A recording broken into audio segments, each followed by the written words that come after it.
A man can plough a field alone in 20 days. His wife can plough it in 25 days. When they plough the field with their son, they can plough it in 5 days.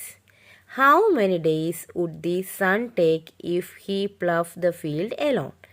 Question എന്താണ്? ഒരു മനുഷ്യൻ ഒരു നിലം ഉഴുകാനായിട്ട് 20 ദിവസം എടുക്കും. അദ്ദേഹത്തിൻ്റെ ഭാര്യയാണിതെങ്കിലോ 25 ദിവസം. ഇവർ അച്ഛനും അമ്മയും മകനും കൂടെ ചേർന്ന് 5 ദിവസമേ എടുക്കുകയുള്ളൂ. എന്നാൽ മകൻ ഒറ്റയ്ക്ക് ആ ഒരു ഫീൽഡ്, ആ ഒരു പാടം പണി ചെയ്യാനായിട്ട് എത്ര ദിവസം എടുക്കും എന്നതാണ് ചോദ്യം. നമുക്കിതെങ്ങനെയാണ് ചെയ്യേണ്ടതെന്ന് നോക്കാം.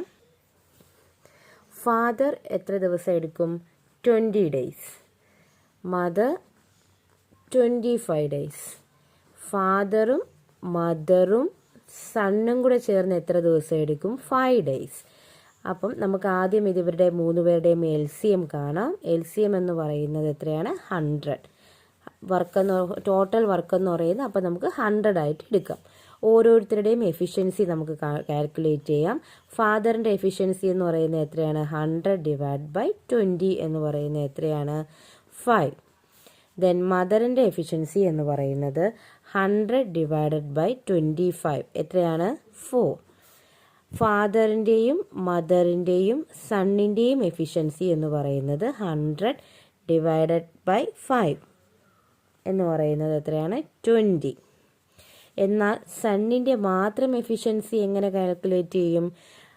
100 ആണ്, 20 ആണ് മൊത്തത്തിൽ അവരുടെ എന്തെന്ന് പറയുന്നത് 3 പേരുടെയും എഫിഷ്യൻസി.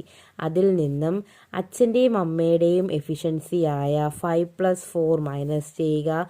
20 - 9 എന്ന് പറയുന്നത് എത്രയാണ്? 11 ആണ് മകൻ്റെ എഫിഷ്യൻസി. എന്നാൽ മകൻ ഒറ്റയ്ക്ക് ആ ജോലി എങ്ങനെ ചെയ്യുമെന്ന് എങ്ങനെ അറിയാം? ടോട്ടൽ വർക്ക് എന്ന് പറയുന്നത് 100 ഡിവൈഡ് ബൈ 11 എന്ന് പറയുന്നത് എത്രയാണ്? 9 1/11. മനസ്സിലായോ എല്ലാവർക്കും? എല്ലാവരും ചെയ്ത് നോക്കുക.